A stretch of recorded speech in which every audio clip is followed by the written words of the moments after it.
नमस्कार. लहान मुलांच्या सवयी या फक्त सवयी नाहीत तर संस्कार आहेत. या सिरीज मध्ये मी सर्वांचे पुन्हा एकदा स्वागत करते. आजची सवय क्रमांक 14, उत्साहाने वागण्याची बोलण्याची सवय. प्रत्येक पालकांना असं वाटतं की आपल्या मुलांमध्ये उत्साह असावा, त्यांनी उत्साहाने बोलावं, वागावं, परंतु असं दिसून येत नाही. काही मुलं तर मरगळलेली, निरुत्साही असतात. बऱ्याच जणांना तर बोलायचाही कंटाळा असतो, स्वतःहून काही करण्याची इच्छाही नसते. अशा वेळेस त्या मुलांविषयी पालकांची चिडचिड होत असते. त्यासाठी मुलांमध्ये उत्साहाने बोलण्याची सवय लावली पाहिजे, उत्साहाने काम करण्याची सवय लावली पाहिजे. आणि या सवयीमुळे मुलांना काय मिळते तर मुलांमध्ये उत्साह भरलेला असतो. अशा मुलांच्या चेहऱ्यावर नेहमी आनंद, चैतन्य दिसत असतं. ती मुलं नेहमी आनंदी असतात.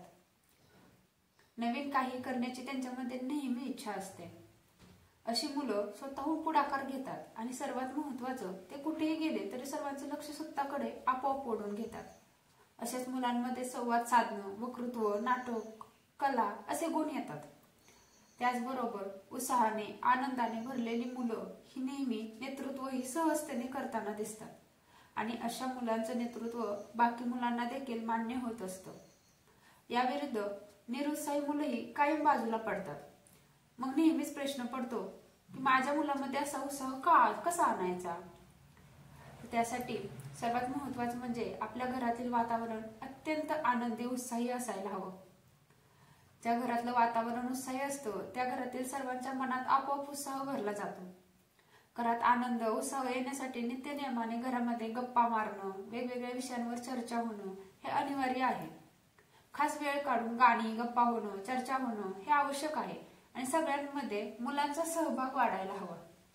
त्यासाठी त्यांच्या बरोबरच्या मुलांमध्ये खेळणंही आवश्यक आहे. अशा मुलांना मैदानी खेळ खेळण्यासाठी प्रवृत्त करा.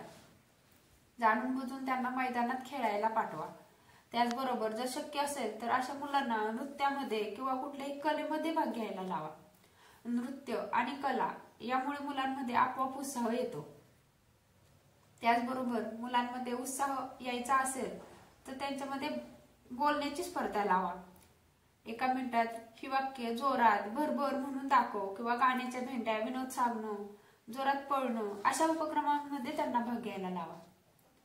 सर्वात महत्त्वाचं म्हणजे आपल्या मुलांनी लहानसा जरी विनोद सांगितला, एखादी गोष्ट सांगितली तर पटकन त्याला टाळी द्या, पटकन त्याचं कौतुक करा. आपोआपच त्या मुलांना सुरुवातीला त्यांच्या बरोबरीच्या मुलांमध्ये उत्साहाने बोलण्याची सवय लागेल. ती मुलं आपोआपच जसजशी मोठी व्हायला लागतील तसतशी स्वतःहून प्रत्येक कामात पुढाकार घेतील. अशा वेळेस त्यांच्याकडून काही चूक झाली तर तिकडे थोडंसं दुर्लक्ष करा, जेणेकरून त्याचा उत्साह कमी होणार नाही. अशा प्रसंगात मुले अनेकदा मोठ्याने ओरडतील, कदाचित दंगा करतील, तिकडे सोयीस्कर दुर्लक्ष करा, जेणेकरून उत्साहाने काम करण्याची सवय त्यांच्या दृढ होईल. ही सवय तुम्हाला कशी वाटते यासाठी कमेंट नक्की करा. आणि असेच व्हिडिओ पाहण्यासाठी व्हिडिओला लाईक करा, शेअर करा, कमेंट करा. धन्यवाद.